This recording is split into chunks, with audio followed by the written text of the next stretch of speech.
how did the United States become so big? How did 13 colonies turn into 50 states? In this video, I'm going to tell you the full story of the territorial expansion that made the United States of America one of the largest countries in the world.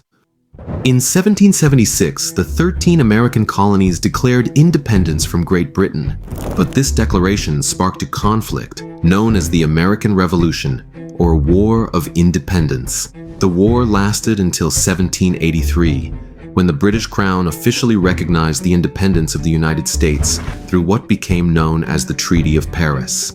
In addition to recognizing the new nation, Great Britain ceded a vast territory that stretched to the Mississippi River west of the Appalachian Mountains. This included what are now the states of Ohio, Kentucky, Tennessee, Alabama, Michigan, Indiana, Mississippi, Wisconsin, Illinois, and parts of Minnesota. With this land cession, the United States grew from 360,000 square miles to 887,000 square miles, a 150% increase in its territory. But the true territorial transformation came in 1803.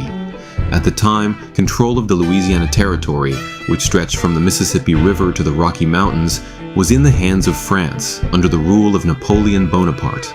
Initially, the United States only wanted to secure access to the port of New Orleans, which was vital for exporting agricultural goods from the inland states. President Thomas Jefferson sent representatives to Paris with the goal of purchasing just the city and its surroundings.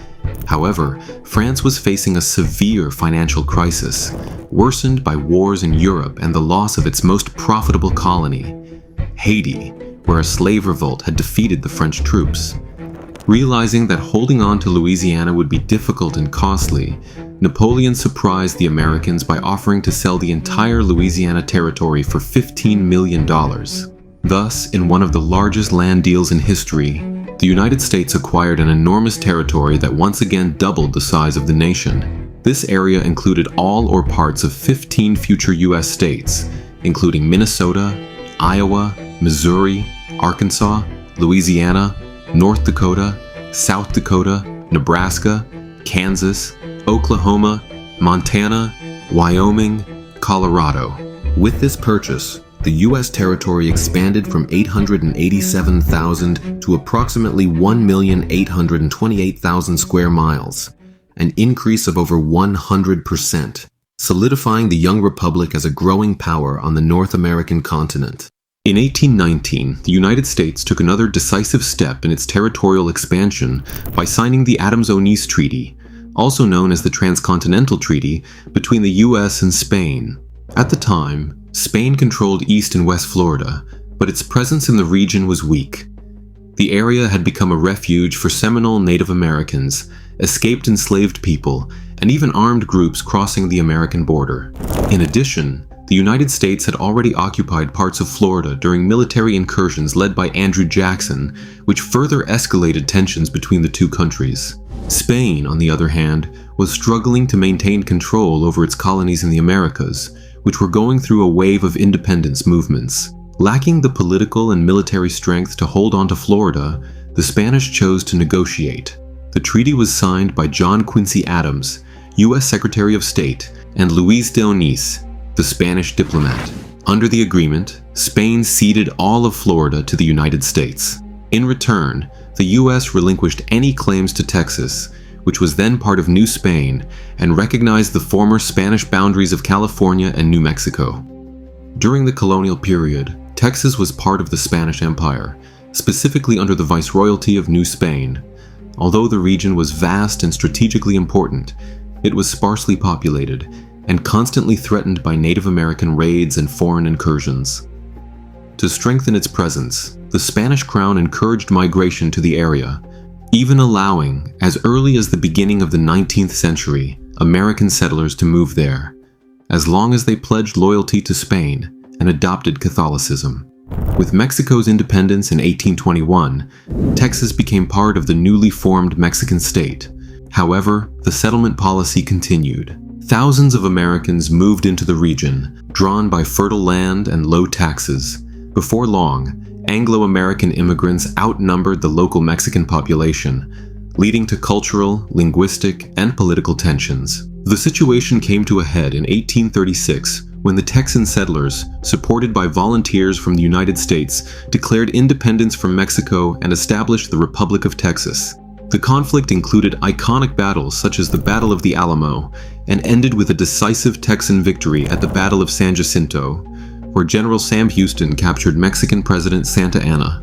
Forced to negotiate, Santa Anna signed an agreement recognizing Texas's independence, although the Mexican government never officially accepted the separation. The Republic of Texas remained an independent nation for nearly a decade, from 1836 to 1845, with its own constitution, currency, and government. However, many Texans favored joining the United States. The U.S. government, initially cautious to avoid a war with Mexico, delayed annexation. Finally, in 1845, the U.S. Congress approved the annexation of Texas, which officially became the 28th state of the Union. Mexico considered the act a direct aggression, as it still claimed Texas as its own, leading to the Mexican-American War the following year. While the war was taking place in the South, in the North, the United States and the United Kingdom were disputing control over a region known as the Oregon Country. In 1818, both sides had agreed to a joint occupation of the territory, allowing citizens of both nations to live in and explore the area peacefully. Driven by promises of fertile land, freedom, and opportunity, thousands of families crossed the continent via the famous Oregon Trail, a grueling route of over 2,000 miles, connecting Missouri to the plains and forests of the Pacific Northwest. This migration gained momentum in the 1840s, and soon American settlers outnumbered British subjects, increasing pressure to define sovereignty over the territory. At the same time, the idea of manifest destiny, the belief that the United States was destined to dominate the continent from coast to coast, was spreading as a national ideology. American politicians began to openly advocate that the entire Oregon country should be incorporated into U.S. territory. Slogans like 54-40 or fight, a reference to 54 degrees 40 minutes north latitude, the northern limit of the U.S. claim, became popular campaign rallying cries. Despite rising tensions, Washington and London chose diplomacy. In 1846, they signed the Oregon Treaty, which established the border between the United States and British Canada along the 49th parallel from the Rocky Mountains to the Pacific Ocean, the same line previously defined in the Treaty of 1818. As a result, the United States officially secured what would become the future states of Oregon, Washington, Idaho, and parts of Montana and Wyoming, solidifying its presence in the Pacific Northwest. In the South, the Mexican-American War was intensifying. Despite having a larger army, Mexico faced serious internal issues, political instability, poor military organization, and a lack of resources.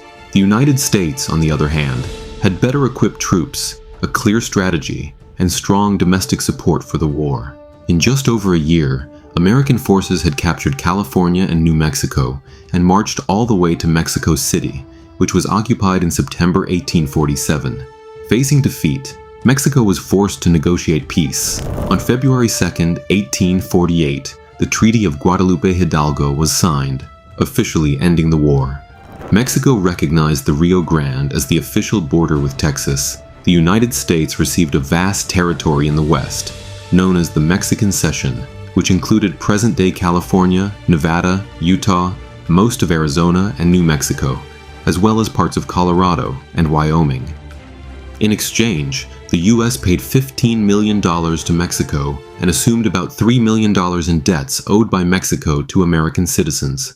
In 1867, the United States turned its attention beyond the continental territory and carried out an acquisition that was, at the time, the target of criticism and ridicule, but which, years later, would prove to be extremely strategic and profitable. At that time, Alaska belonged to the Russian Empire. Isolated, hard to defend, and economically underdeveloped, Russia saw Alaska as a distant burden. After losing the Crimean War and facing the risk of losing the territory without compensation in future conflicts, especially to the United Kingdom, the Russians decided to sell it. On the other side, the United States was undergoing reconstruction after the Civil War. While the country was reorganizing internally, there was strong interest in expanding American influence in the North Pacific.